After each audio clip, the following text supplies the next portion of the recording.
Very good morning, students. Welcome to learning classes of accountancy. From today, I am going to start your volume 2, part A, that is company accounts issue of shares. And first chapter I am starting in this, that is issue of shares. Topics to be covered, I am covering meaning of shares and share capital, issue of shares, public subscription of shares, entries on issue of shares, public subscription of shares, entries on issue of shares, and numericals. See beta, meaning of shares and share capital. What is shares? Total capital of the company is divided into units of small denominations. Each such unit is called share. जो company की total capital होती है उसको हम छोटे units में divide कर देते हैं, that is called units of small denomination, और वो such each denomination is called shares. The shares of a company are movable property, transferable in the manner provided by the article of association of the company. shares जो है company की movable property है, वो transferable हो जाती है अब according to the article of association of the company. Share of a company are treated as goods under the Sales of Goods Act 1930. This can be bought, sold, hypothecated and bequeathed. Shares जो है आपके जो है goods की तरह treat होते हैं. इसको हम बेच भी सकते हैं, खरीद भी सकते हैं, इसको हम किसी के नेम से ट्रांसफ़र भी कर सकते हैं, और इसको हम एज अ शेयर्स अपने पास 25 ईयर्स तक कीप भी कर सकते हैं. Then share capital means the capital raised by a company by the issue of shares. Share capital वो कैपिटल है जो कंपनी रेज करती है by the issue of shares. Many individual and institution contribute various sums to the company's capital, yet there is no separate capital account for each of these individuals और institution. There is one consolidated capital account called the share capital account. जब share holders company में पैसा लगाते हैं तो उनको separate उनका share holder account maintain नहीं होता है, बल्कि उनका एक ही अकाउंट कंसोलिडेटेड कैपिटल अकाउंट है जिसमें उनके शेयर कैपिटल को शो करते हैं. तो शेयर कैपिटल क्या होती है? वो कैपिटल जो कंपनी शेयर्स के थ्रू रेज करती है, that is known as share capital.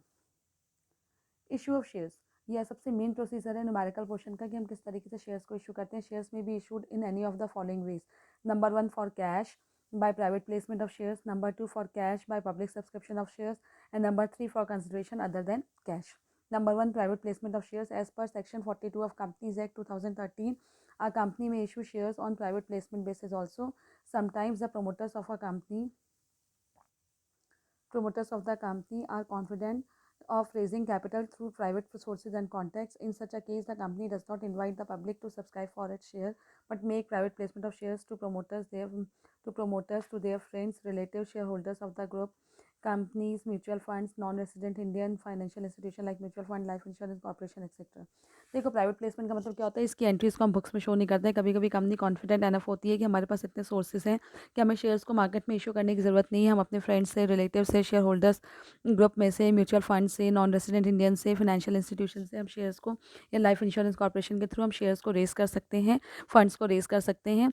तो उस केस में इसकी कोई भी एंट्री जो है आपकी बुक्स में शो नहीं होती है. Number 3, to make allotment of shares. Private placement of shares हो गया आपका बेटा. प्राइवेट प्लेसमेंट ऑफ शेयर्स में हम शेयर्स को जो है इशू नहीं करते हैं जनरल पब्लिक को, बल्कि हम इसको क्या कर देते हैं, आप इशू कर देते हैं to the see entries on issue of shares. जब हम इशू शेयर्स को इशू करते हैं मार्केट में, एक तो प्राइवेट प्लेसमेंट हो गया. सेकेंडली क्या होगा, शेयर्स को इशू कर दिया कैश में. तो जब हम शेयर्स को कैश में इशू करते हैं तो there are some entries on issue of shares. ये एंट्रीज मोस्ट इंपॉर्टेंट है, इसी के बेसिस पे क्वेश्चन होते हैं बेटा. Entry on receiving application. Number 1, the application money must be deposited by the company in a scheduled bank.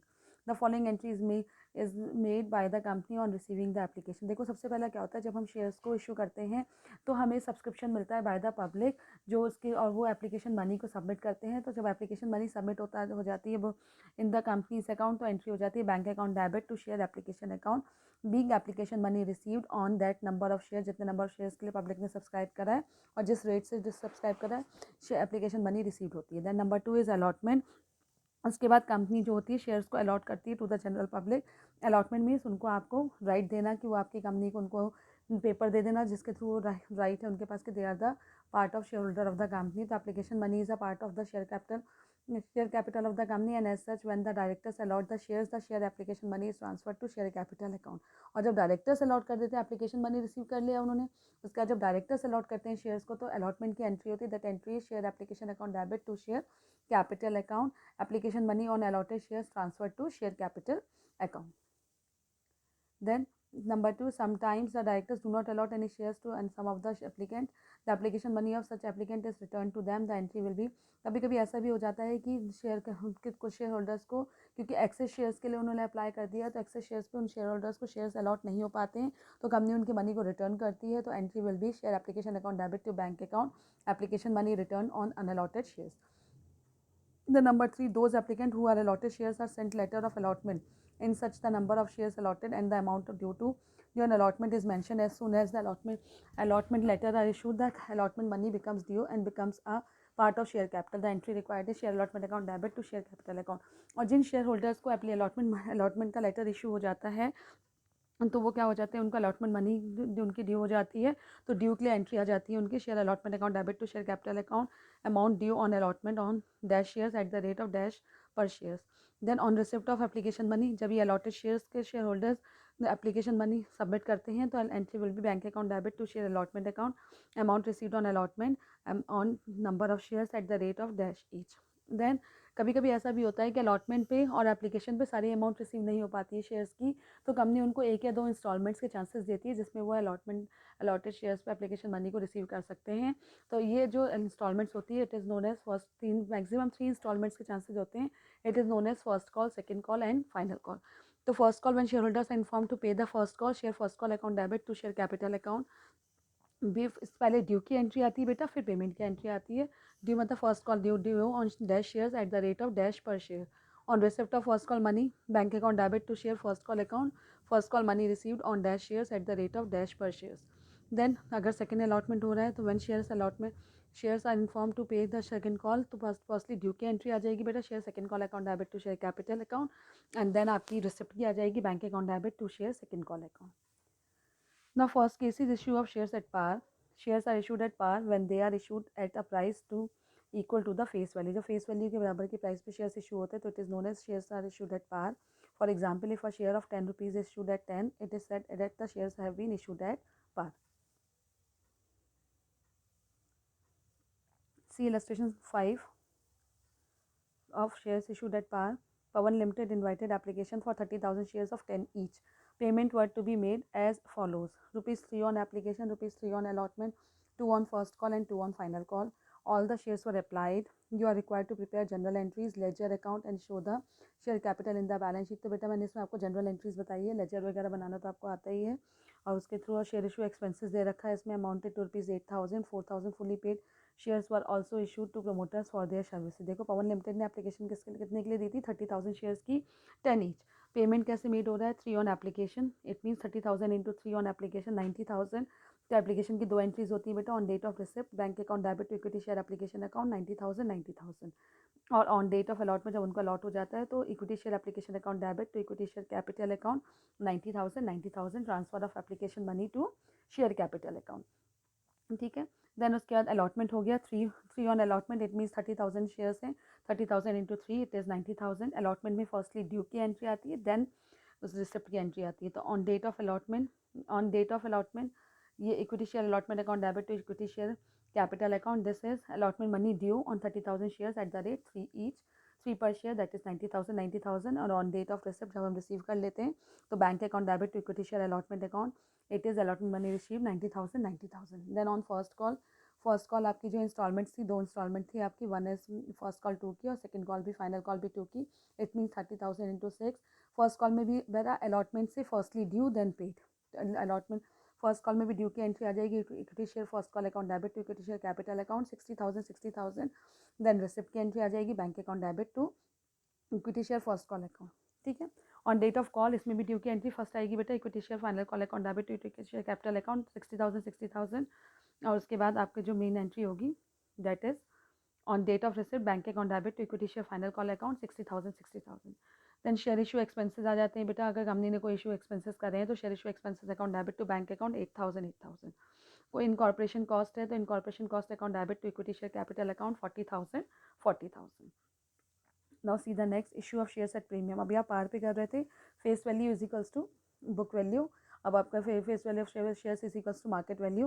Now second case is issue of shares at premium. When a company issue a shares at a price which is above its face value, it is said to be issued at premium. If a share of the face value of 10 is issued at 12, 2 will be premium on the share. There is no legal restriction on the issue of shares at premium.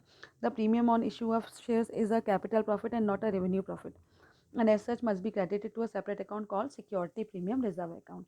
ये capital profit है premium, इसलिए उसको security premium reserve account में transfer करते हैं और reserve and surplus में show होता है. Security premium reserve account versus security premium reserve account. Security premium reserve account जो है कंपनी के शो करते हैं टू टर्म्स में शो कर देते हैं. जर्नल एंट्रीज में आ जाता है security premium reserve account debit करके हम इसको जर्नल एंट्री में शो कर देते हैं. Under Section 52 of Companies Act 2013, the amount of security premium reserve may be used on the following purpose: for writing of preliminary expenses, इसके लिए हम यूज़ कर लेते हैं. writing of expenses, commission इसके लिए यूज़ हो जाता है. for issue of fully paid bonus shares यहाँ इशू हो जाता है. for providing for the premium payable on redemption of redeemable preference shares and then for buy back of shares, इनके लिए हम ये सिक्योरिटी प्रीमियम कंपनी का प्रॉफिट है हम इसको इशू करते हैं. अब एंट्रीज देखिए अकाउंटिंग ट्रीटमेंट कैसे होता है सिक्योरिटी प्रीमियम का. सिक्योरिटी प्रीमियम को हमेशा ड्यू की एंट्री में शो करते हैं बेटा, और रिसिप्ट में वो फिर विद प्रीमियम अमाउंट रिसीव हो जाता है. Bank account debit to share application account. Then जब इसको ट्रांसफर कर रहे हैं तो share application account debit to share capital account, क्योंकि कंपनी का प्रॉफिट है इसलिए ये क्रेडिट हो जाएगा to security premium reserve account. और अगर अलॉटमेंट मनी के साथ रिसीव हो रहा है प्रीमियम तो share allotment account debit to share capital account to security premium reserve account due की एंट्री के साथ आता है और एप्लीकेशन के टाइम पे रिसिप्ट की एंट्री के साथ आता है. ठीक है. नाउ सी बेटा question. Security premium capital profit है इसलिए वो क्रेडिट होता है. Question number illustration 6. Spencer Paint Limited was registered with an authorized capital of 50 lakh divided into 5 lakh equity shares of 10 each. Company issue 2 lakh equity shares. यहाँ से question शुरू होता है जितने कंपनी इशू करती है शेयर्स को वो तो ऑथराइज कैपिटल है, life time of the business company के पास रहेंगे. तो कितने कंपनी ने शेयर्स इशू करें? कंपनी ने इशू करें 2 lakh equity shares at the premium of 3 per share, यानी 10 का शेयर उसने 13 पे इशू करा है. Payable as follows: 4 on application, 5 on allotment including premium. यहाँ इंक्लूडिंग प्रीमियम का मतलब 3 रुपीज़ का प्रीमियम है तो 2 + 3 हो गया, 2 अलॉटमेंट मनी है और 3 उसका प्रीमियम हो गया. 2 on first call and 2 on second call, second and final call. All shares were subscribed and all the money was duly received. Share issue expenses amounted to rupees 75,000 which were fully written off pay against company securities premium. Prepare general entries in bank account. See bank account debit to equity share application account 8 lakh क्योंकि आपकी amount कितनी थी? आपका share 55 lakh का, ये 2 लाख का share था और 4 के रीच का था, 4 into 2 2 lakh 8 lakh. Then equity share application account debit to transfer हो गया to equity share capital account 8 lakh. Then premium पे अलॉटमेंट पे प्रीमियम था, प्रीमियम ड्यू था, 2 + 3 का अलॉटमेंट का रेट हो गया तो equity share allotment account debit 2 lakh shares था, 2 lakh into 5 that is 10 lakh. To equity share capital account 2 lakh into 2 जो एक्चुअल वैल्यू है उसकी अलॉटमेंट की 4 lakh. And to security premium reserve account 2 lakh into 3 that is 6 lakh. तो टोटल 10 लाख हो गया. देन इसकी ड्यू हो गया, देन पेमेंट आ गया आपका दैट इज वो मनी रिसीव्ड हो गया. Bank account debit to equity share allotment account 10 lakh. Then फिर फर्स्ट कॉल ड्यू हो गई आपकी 4 के रेट से तो 2 लाख इंटू 2 4 लाख की फर्स्ट कॉल ड्यू हो गई. Equity share first call account debit to equity share capital account 4 lakh. And then bank में अमाउंट रिसीव्ड हो गई. Bank account debit to equity share first call account 4 lakh. Same second call money due that is वो भी 2 के rate से थी. Equity share second call and final call account debit to equity share capital account 2 lakh into 2 4 lakh. और फिर आपकी जो है इसका भी रिसिप्ट आ जाएगा बेटा that is bank account debit to equity share first and final call account 4 lakh. और अगर आपके कोई शेयर इशू एक्सपेंसेस हैं तो उसको पहले आप बैंक में पे करेंगे. Share issue expenses account debit to bank account 75,000 और उसके बाद security premium reserve to share issue expenses account 75,000. बेटा ये आपको मैंने अभी बताया कि आपकी एप्लीकेशन की 2 एंट्रीज होती हैं, अलॉटमेंट की 2 एंट्रीज होती हैं और अगर कोई installments in the form of calls हैं तो जितनी भी कॉल्स हैं उनकी 2 एंट्रीज होती हैं. एप्लीकेशन के टाइम पे मनी रिसीव्ड होती है तो first bank account debit to share application account, फिर उसको आप ट्रांसफर करते हैं शेयर कैपिटल में तो share application account debit to share capital account 2 entries आती हैं. देन अलॉटमेंट के टाइम पे फर्स्टली ड्यू होती है यानी हम शेयर होल्डर्स को बताते हैं कितनी अमाउंट हमें पे करना है तो share allotment account debit to share capital account. और जब अमाउंट रिसीव हो जाती है तो entry is share bank account debit to share allotment account. Same आपकी कॉल्स में भी यही है, फर्स्टली ड्यू देन पेड उसके बाद ही ट्रांसफर होता है. प्रीमियम का मतलब more than the face value, जो भी अमाउंट हम रिसीव कर रहे हैं that is called premium. Premium company का प्रॉफिट है इसलिए वो क्रेडिट होता है और प्रीमियम की एंट्रीज हम हमेशा ड्यू में शो करते हैं. I hope you all have understand. Thank you बेटा, हैव अ नाइस डे.